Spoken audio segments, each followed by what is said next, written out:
if the property is located, the will to become operative. Probate means a certified copy of the will by a court of law. So to get the certified copy, you have to pay some fees to the court and then get the certificate. That's how probate is being declared. Unless the probate is declared, will is not coming into legal operation. The properties, actually the properties, if they are situated in metros, the Mafshal area only property is there, then will is talking about those properties. Without probate, automatically it will pass on. So the will is a better tool for tax planning. The whole question topic our Murali sir is saying that tax planning more needed. So will is a better tax planning tool, what he is saying. What is the better tax planning tool? Through a will, you can pass on the property absolutely, or you can pass on the property with the reservation of life interest. Example, I have some property.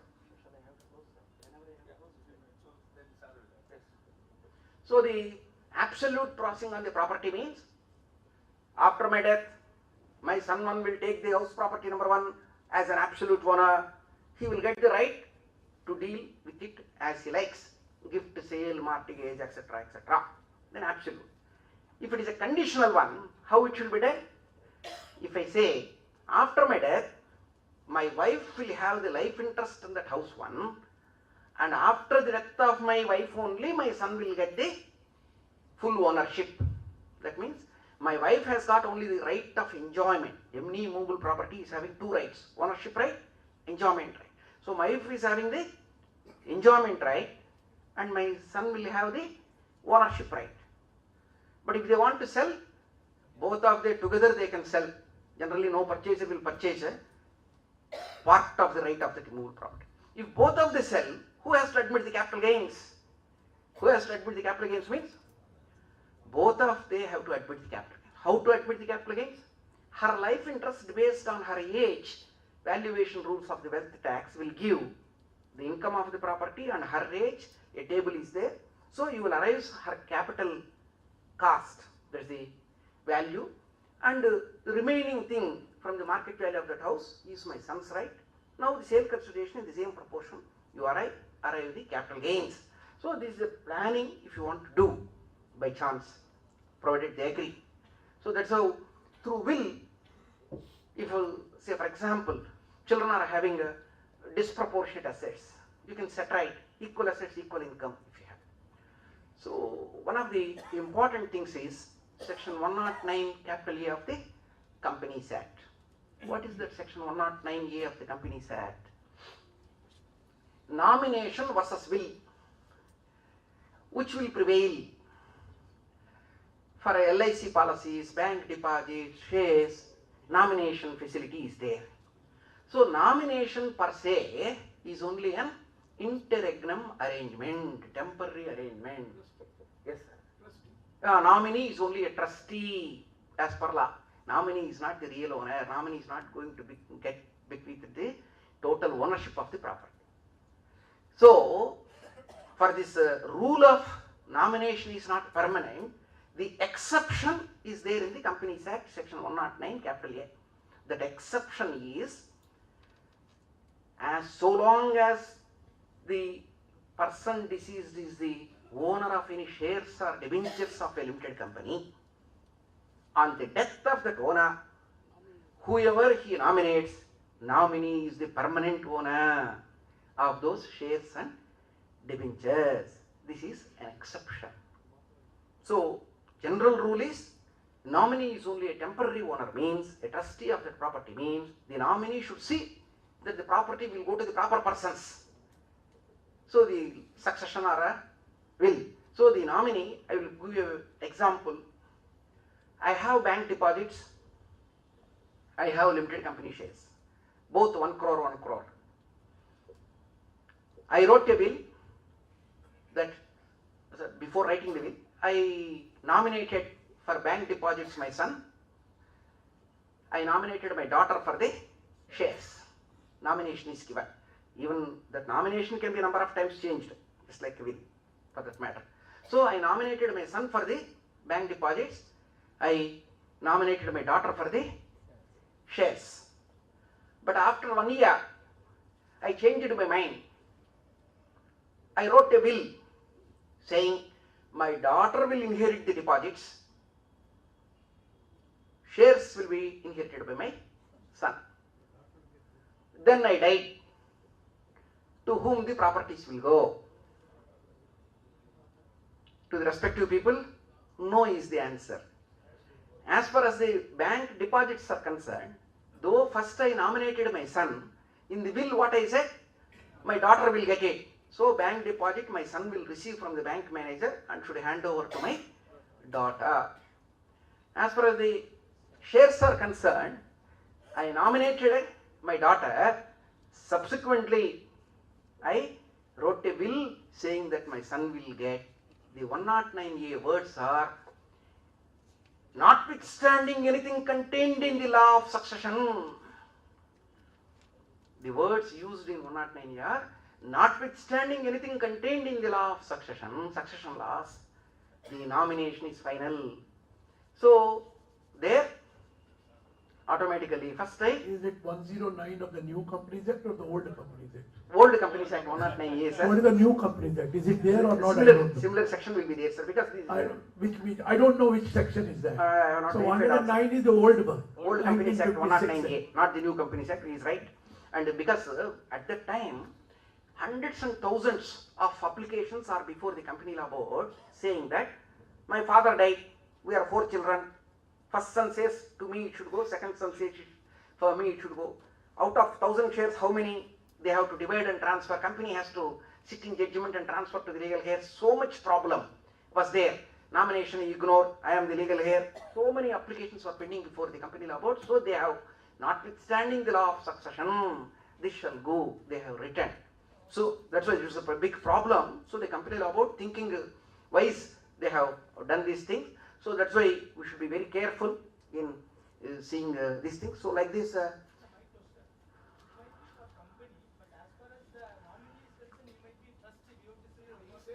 The words used in 109A, notwithstanding any law of succession, Hindu law of succession or Indian Succession Act.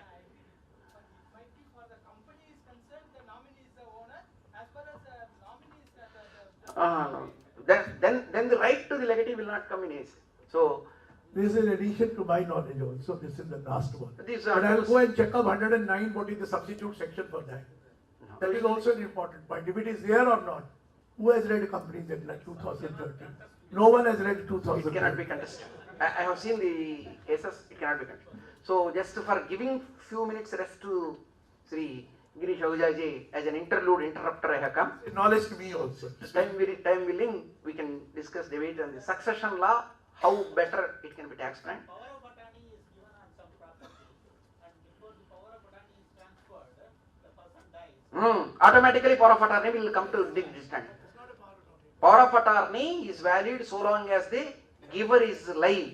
He dies, the moment he dies, though it is registered power of attorney, general power of attorney, specific power of attorney, unless it is irrevocable power of attorney, the power of attorney will come to end. Automatically it will get null and void. Thank you, Murali sir, for giving me this opportunity of sharing few things, sir, for few minutes. Thank you. Thank you very much, sir, actually, Mr. Palguna Kumar. Very useful one. Actually, what is important is value addition, that process you have done. So, as a token of love and affection, I request Dr. Girish Ahuja to hand over a memento to Palguna Kumar. Sir is the beneficiary.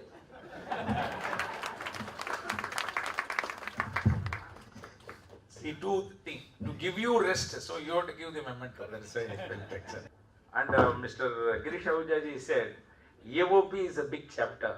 EOP also tax planning can be done in a big way. I said, we can take capital gains.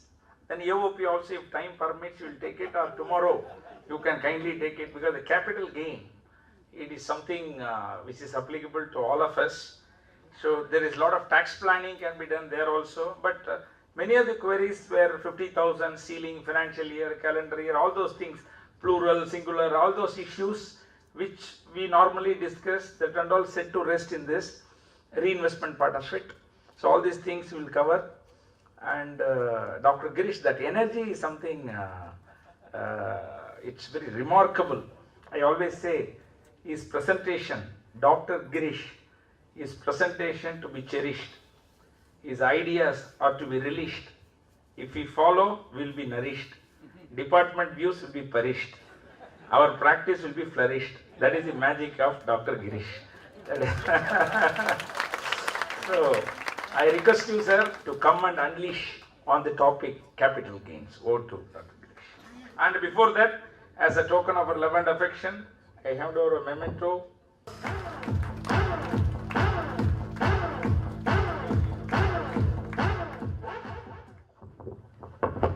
Sir, it was a lovely experience to listen to Mr. Fakul Kumar also, some addition to my knowledge also.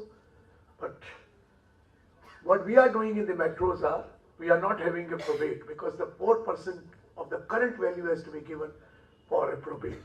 So you are getting the mutation done on the basis of will unless there is a dispute. If there is a dispute, then we have to take a probate. If there is no dispute, we don't want to give 4% of the current value to the government. So what we do is mutation done in the records of the municipality and we become the owner. Otherwise, probate will cost you 4%. Pardon me? Go for settlement.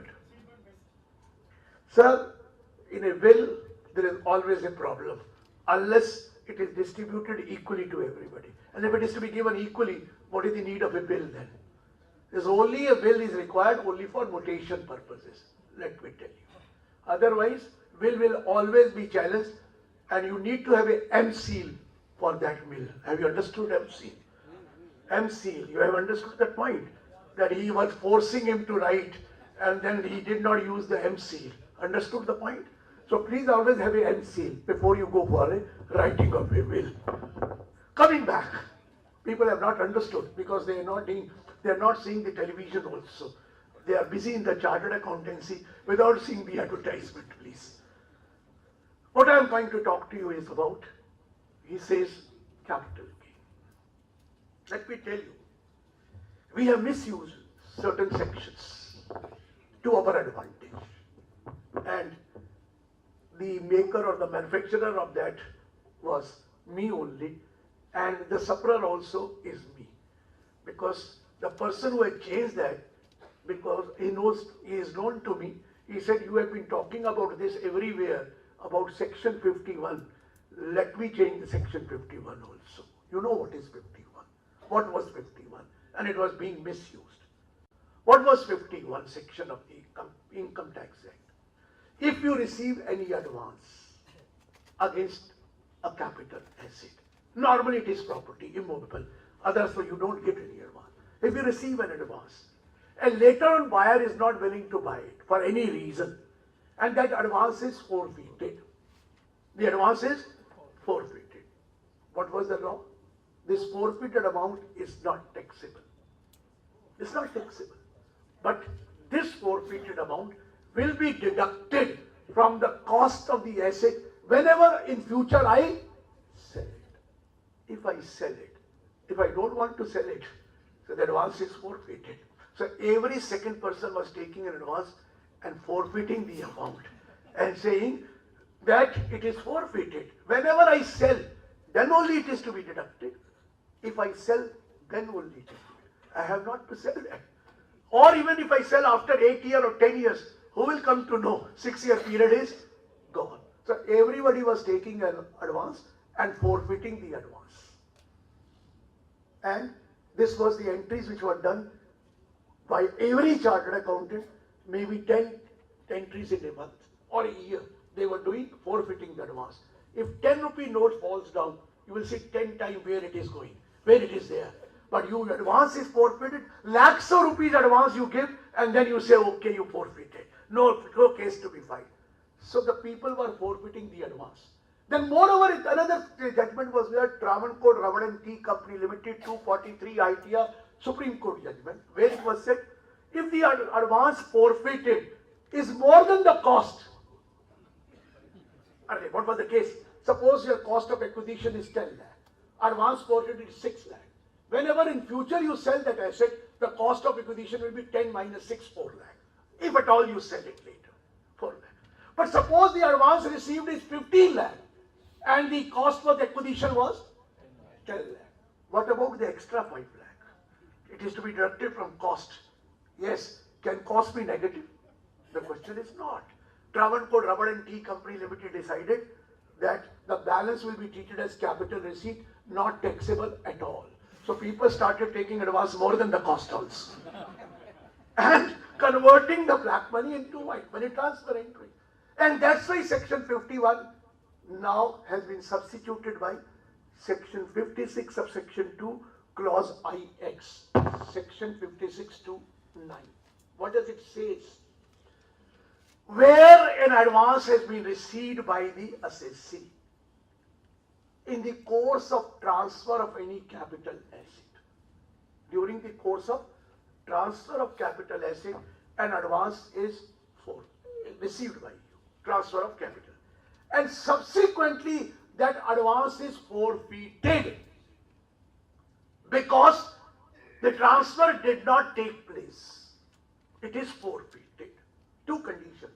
Advance has been received during the course of negotiation of transfer of an asset. You have received. And subsequently, advance is forfeited as the transfer did not take place.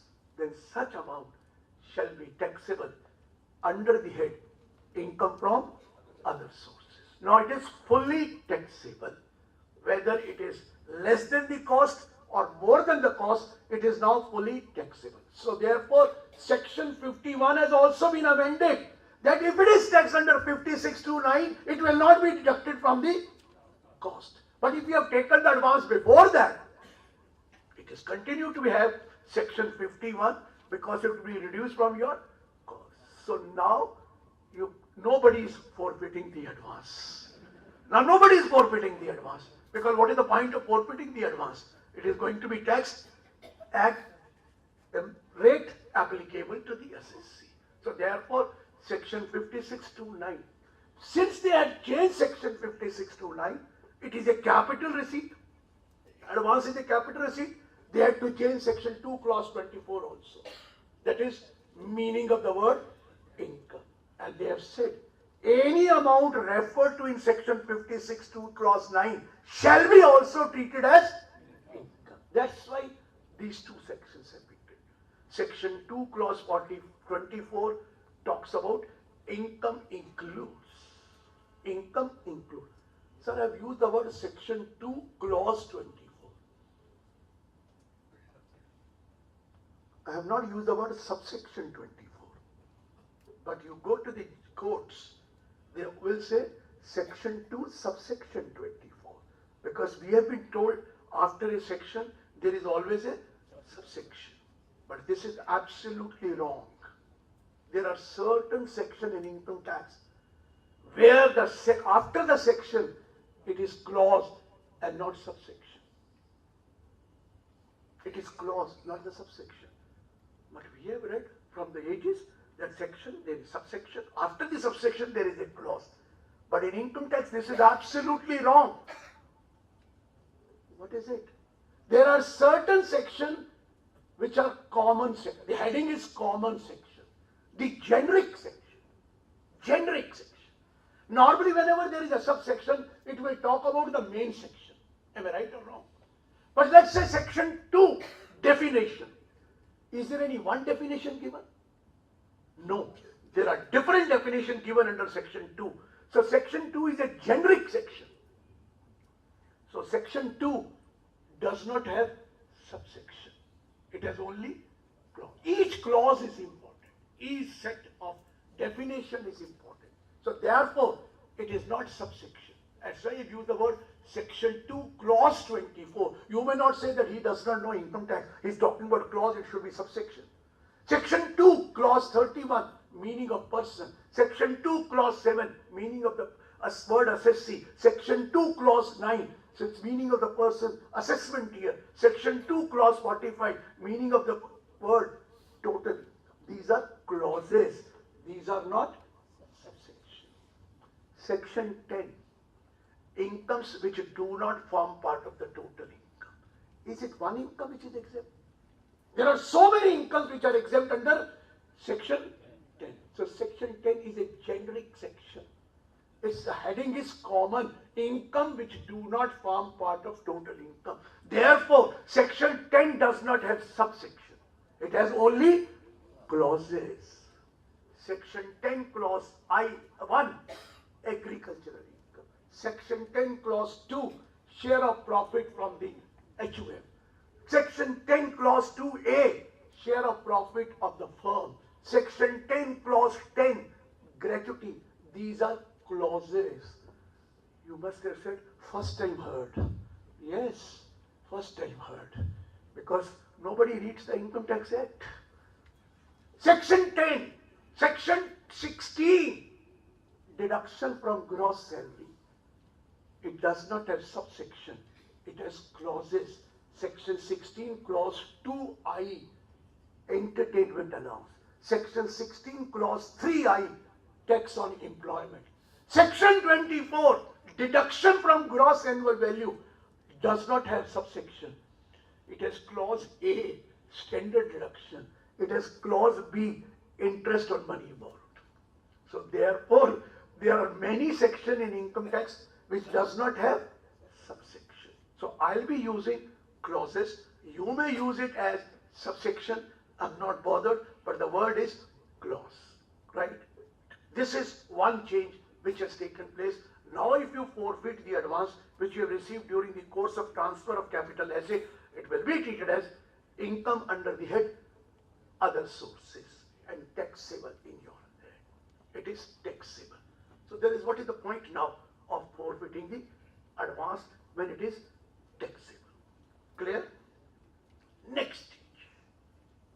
We were finding a difficult thing that if I sell one house under section 54, can I claim exemption for more than one house? Are you getting my point? Sell one, can I buy two or construct two? Prior to Finance Act 2004, number 2, it was allowed. According to me, I'll tell you the various cases, then you will tell me, was it allowed or not? Wait a minute. I sell one house. Can I buy 3 units of the same house? Will it be allowed? Or can I buy 2 houses adjacent to one? Wait a minute, please. I'm talking about one case of Bangalore Tribunal which ultimately went to the High Court, and Karnataka High Court decided Dr. Anand Basappa, where Mr. Basappa had sold one house and taken 2 units in a building, in a house. Number of the unit was 101 and 102. And he converted those 2 units into one, adjacent one, into one, having one entrance only. And he said, please, this is a part of only one house, I should be given exemption. Then AO refused. The tribunal allowed, saying that it is part of the same house because there is only one house being used. There may be 2 units, but they are adjacent units. Anand Basappa. Another man had purchased 101 and 201, and he made a staircase from inside. He said, this is also the same thing. If it is adjacent, now it has become duplicate. Am I right? He was also given exemption. Third case went to the Mumbai Tribunal, where one person sold a house, a bigger house. He wanted to purchase one adjacent unit in the same building, but the adjacent unit was not available. Big house was not available. He had to buy 4 different units in the same house with different number. 404, 912, 1216, 1614. He bought a different floor, different number. And he said, please give me the exemption. The law said, look here, the AO said, you are citing a case of Anand Basappa, but that case is adjacent house. This is not an adjacent house. These are purchased in a different floor, so this is not allowed. case went to the tribunal. KG Vyas 16 ITD, Mumbai Tribunal. He said, look here, sir, although they are at different floors, I was looking for a bigger house. It was not available, adjacent or not well, but I am buying in the same level. Maybe there are 4 different units, but there is only one common kitchen. There is only one gas connection. There is only, they come and eat food in one house, and they go and sleep there only. And there is only one gas connection. And he was given exemption. Now, meaning thereby, they were talking about one connection. Now then case went for KG Rukmani Amma, where she sold a house, or it was a development agreement. She got 4 units in one house. One house, 4 units. And all the 4 units she was occupying for self-purpose, self-occupation. And she says it is part of one house. There are 4 units, but part of the one house. And if I am living in one house, it may have 4 stories, it may have 5 stories, it may have 10 stories. It is part of one house. I should be given exemption. Maybe I am living in all the 4. You can't stop me. She got the exemption. KG Rukmani Amma, 42 DTR, Karnataka. Then somebody sold a house, got 2 houses at 2 different numbers. The judgment of Pawan Arya, Punjab Haryana High Court stated 49 DTR. You can sell one, but can buy only one. There are 2 different houses. You will not be allowed exemption. You will not be allowed exemption. Whereas, in that case, it was said you can take the exemption, but here it was disallowed. Then there is a case of Geeta Duggal, Delhi High Court, saying that she sold a house, but had 4 units in that building, development agreement. 3 units she gave it on rent, and 1 unit she started living. So self-occupation was 1, let out were 3. She cited the case of KG Rukmani Amma, saying that 4 units allowed, I should also be allowed. Well, the US said, no, nothing doing. That was, she was living in all the 4 units. That's why they are this, and you are living only in 1 unit. 3 units are let out, so they are separate, independent unit. You will not be allowed. But Delhi High Court decided they are part of the same house. They are part of the same house. It may be 1 unit or 10 units. Even if it is 1 house, you let out, you pay income tax, you self-occupied out few units, it is nil. So there is absolute no difference. So you are allowed. Clear? Now the judgment was, can you buy more than 1? In judgment 1, it was said no, Pawan Arya. Then the judgment of Khubchand Makhija came, of Karnataka High Court, saying that you can sell 1, where it is written that you have to buy 1. Singular includes plural, plural includes singular. If the word used is a house, so you should be allowed. And due to that, because there were contrary judgment, one judgment of Punjab Haryana High Court saying not more than 1, another judgment of Karnataka High Court saying you can buy more than 1, which one will prevail? Jurisdictional court will prevail, and thereafter it is up to the AO to accept or not accept. To overcome this difficulty, which was a grey area, now they have very clearly said you will be allowed only 1 house. Sell 1, buy 1. But I never said one unit. You can have any number of unit of 1 house. Any number of unit of 1 house. Sell 1, buy any number of units. But you cannot buy 2 units of 2 different houses. Sell 1, buy 1. Sell another, buy another. There is no restriction that you sell 1, you will have to buy 1. You can sell the second one. Sell 2, buy 1 allowed. Sell 1, buy 1 allowed. Sell the second, buy the second. Are you getting my point? This is now the rule. So if you sell 1, you can buy any number of units in the same house. But if you sell 1, you cannot buy 2 houses in a different number. Clear, sir? There is not a problem. Now, That means after Finance Act 2014, you are the after Finance Act 2014, the amendment is Prior to that, there was a contrary judgment. Prior to that, there was a judgment for and judgment against. Now it is up to the AO because there is no Supreme Court judgment. Now grey area is solved. Prior to that, you can handle the problem. Even if he tax you, there is no penalty. After the Finance Act 2014 also still it is continuing because Section 54 uses the word any one residential house. So what is the problem? So that means unit is allowed, not residential. No. One residential house. One residential meaning I can have 2 or 4 units. Yeah, in the same house you can have. I'm saying Geeta Duggal is there. KG Rukmani Amma is there.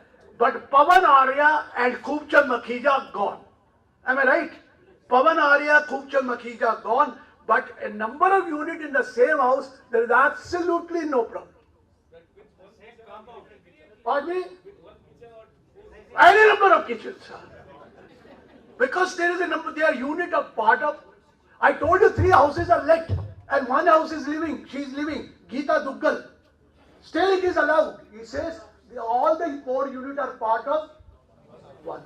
It is written house or part of the house. Then there will be a difficulty. The same question I asked Mr. Ishwar when he was chairing a session in Delhi. And the judgment of Geeta Duggal was given by Mr. Ishwar only, who has now retired, who was a chartered accountant. Then he became president of the ITAT. Then he became the judge of the High Court. He was sitting in the dais. I was explaining this. I said, sir, what will happen if they sell one and they buy the house in the same campus but 2 different buildings? He says, when that case comes, then we will decide. He didn't answer that. Are you getting my point? Because they will be treated as 2 different houses, maybe campuses. Actually, it depends upon the layout, sanctioning, layout. If a separate layout is sanctioned for each house, so they become 1. The second is a different house. So there is a problem. In the same campus, there are 10 buildings. You want to buy 1 in this building, 1 in another building, it will be a difficult proposition. But in the same building, if you buy any number of units, you will be allowed. Maybe a different floor. Sir, now he will accept it. Now will he accept it? The grey area is gone. Sir, AO will never accept anything.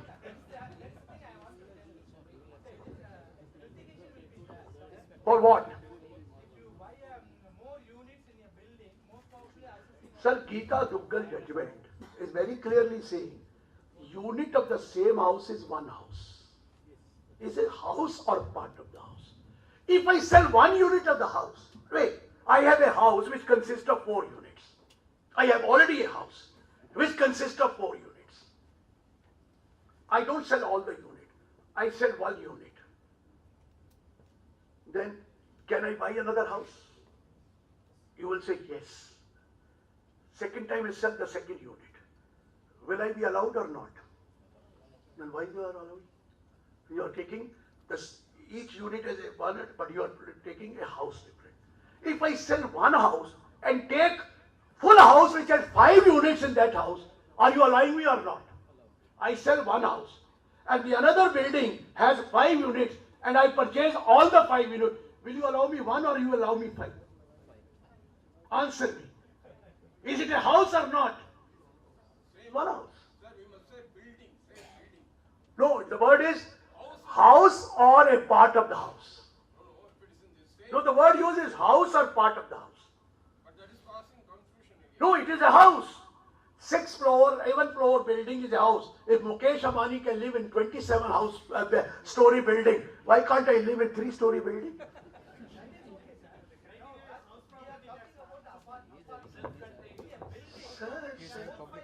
No, sir, wait a minute. If it is your building and you have gone for a development agreement, he has constructed 8 flats, out of 8 he has given you 6. Will it be treated as separate units? Maybe a different floor?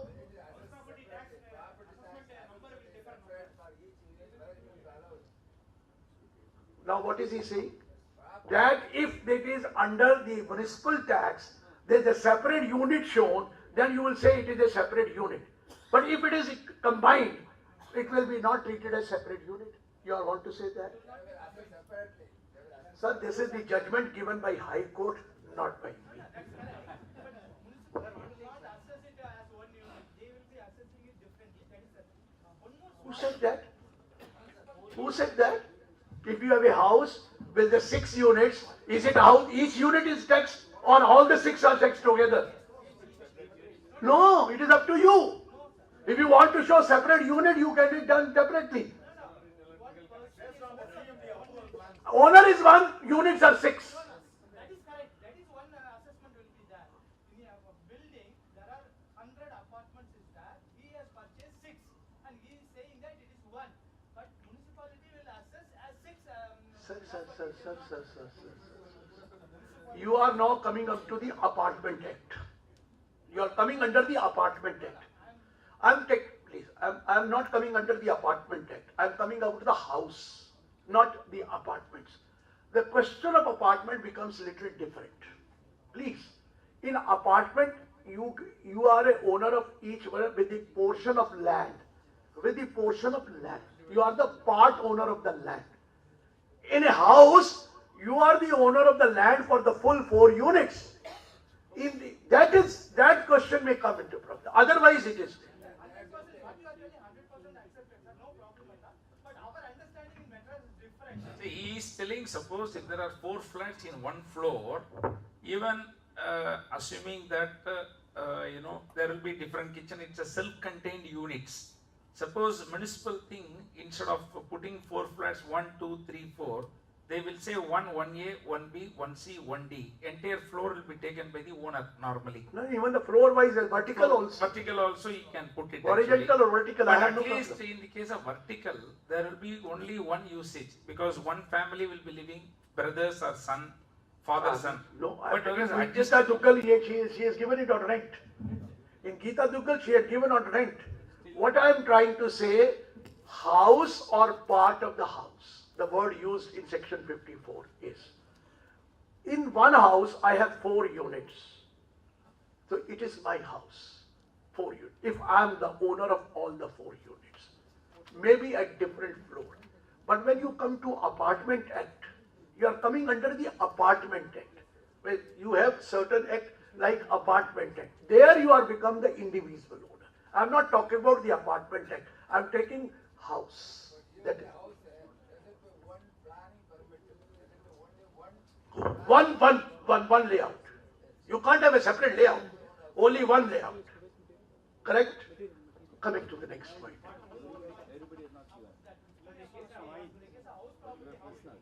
Pardon me? All the 4 unit is part of one house, so annual value is nil. Annual value is nil. Rukmini Amma. All the 4 unit you are living. So it is, annual value is nil. Where it is written that you have to occupy only 1 unit? Nil. Annual value is nil for all the 4. Annual value is nil. But if you are living in 1 and letting out the 3, annual value of 1 is nil, then the other 3 are let out properties. You can do. But they are part of one house. Don't you apportion the municipal taxes then? Don't you apportion the municipal taxes between the let out and self-occupied if there is assessment of one house? Assessment under municipal law of one house. You may have 4 unit, you may have 5 unit, or you may have 6 unit. You can do that. Yes, sir. There will be a difficulty, rightly pointed by him. In an apartment, what happens is, the land, you become the part owner of the land. So if you have adjacent, then again, Rukmani Amma will come. If you don't have adjacent, then why the problem? Again, KG Vyas should come. KG Vyas, 16 ITD, at different floor, provided you can show I have a bigger family and I am living in it. So there are grey area for that. But there is no grey area if it is a self-contained building, not an apartment. Even in apartment, it is only one residential complex. Sir, for that I said there is an Apartment Act applicable. In Delhi, there is no registration of apartment so far. But maybe here, there is a separate registration for apartment, I don't know. But in Delhi, there is no registration at all. You are member of the society and that's all. Sir, under section 54, the capital gains in the state, what you discussed. Suppose I am investing the base basic cost. Suppose I am getting 70 lakhs. So out of that 50 lakhs is capital gains. So that rule whatever you discuss is applicable. But 20 lakhs I am buying another house. That case, no restriction. If your investment, original investment with indexed cost, you are buying another house. Sir, point is, 54 you have to invest capital gain and not the consideration price. Not the consideration price. It is 54F where the consideration price is there. So if you have invested the capital gain in the 4 units, the matter is over. That's correct. But in spite If you have invested after 4 units in some other house, then you will be allowed only for one house. That is 4 unit or the other house. You can't have for 2 houses. You can't have for 2 houses.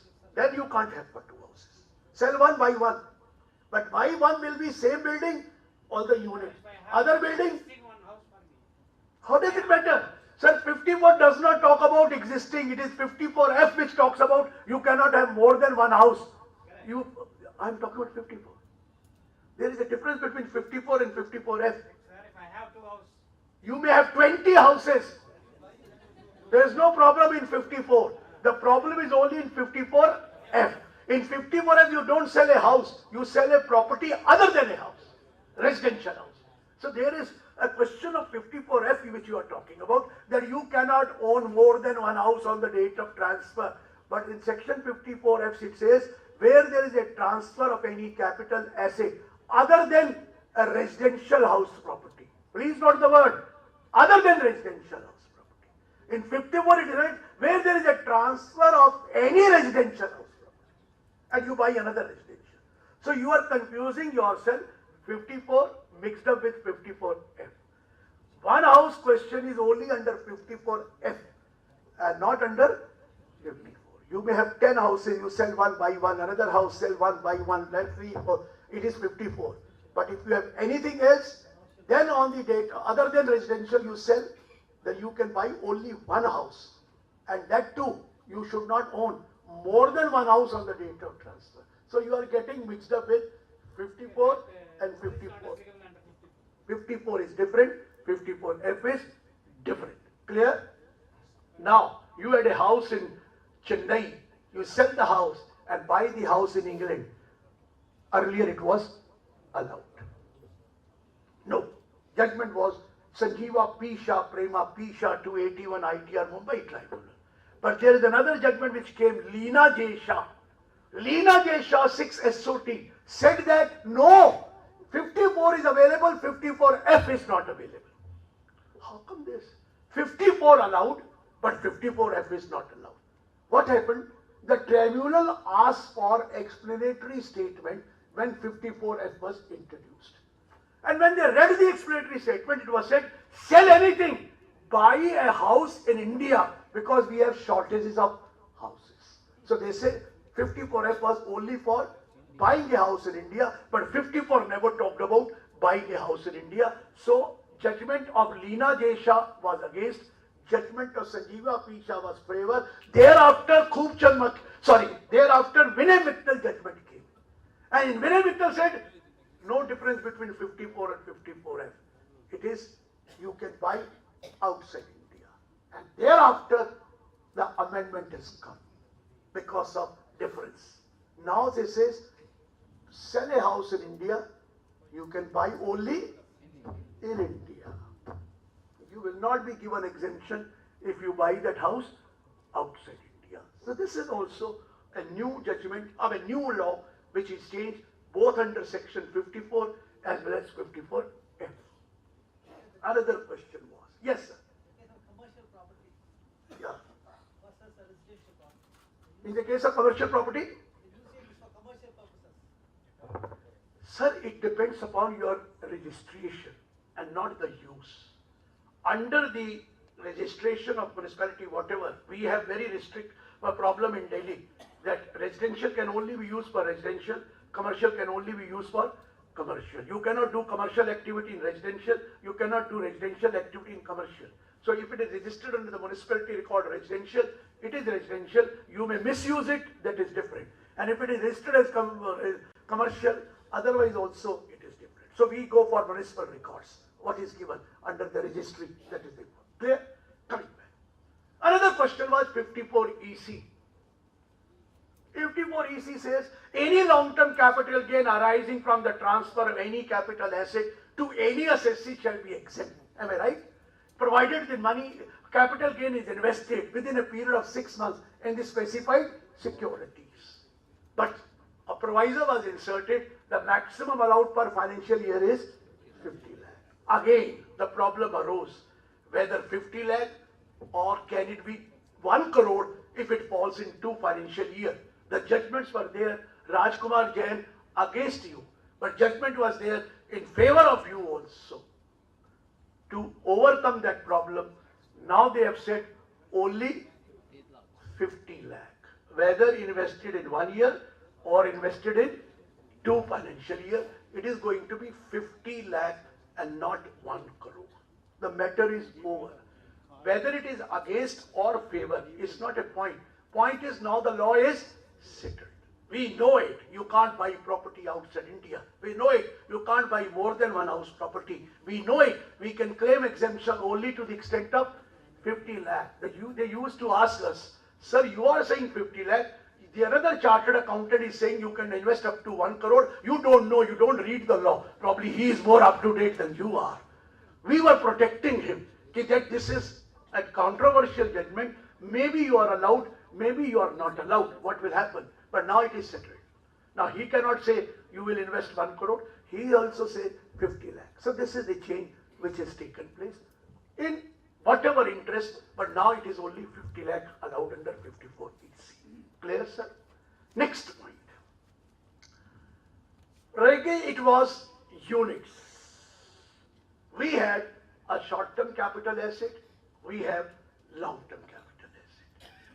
Short-term capital asset, capital gain from the transfer of short-term capital asset is a short-term capital gain, and capital gain arising from the transfer of long-term capital asset is a long-term capital gain. Am I right? What is a long-term capital asset? Long-term capital asset is one which is not a short-term capital asset. So law has not defined long-term capital asset.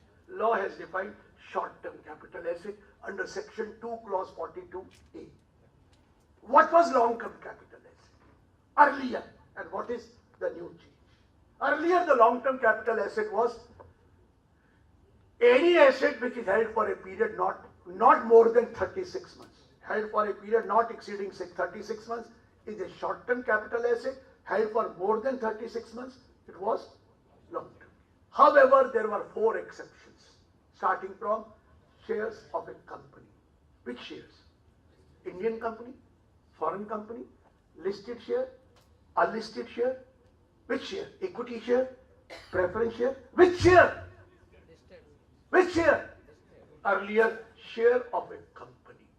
It could be equity, it could be preference, it could be listed, it could be unlisted, it could be private limited company, it could be public limited company, it could be Indian company, it could be foreign company. It was 12 months. Then unit of a mutual fund, it was 12 months. Am I right? And then it was 0 coupon bond, 12 months. Listed debentures or listed securities, 12 months. Am I right? For these 4, it was 12. For all other, it was 36. Now, what is the change? Listed securities, 12 months. Other than unit. Please note the word listed securities other than unit. What is this? This is the definition given under section 2 clause H of the Security Regulation Act. Under the Security Regulation Act, even share is a security. Although security is one where it is secured, but under the Security Regulation Act, even share is a security, even unit is a security. But now what they have used the word? Listed securities other than unit. 12 months. Meaning thereby, all listed debentures, all listed shares, it will be 12 months. Now unlisted share, it will become 36. Earlier unlisted share, it was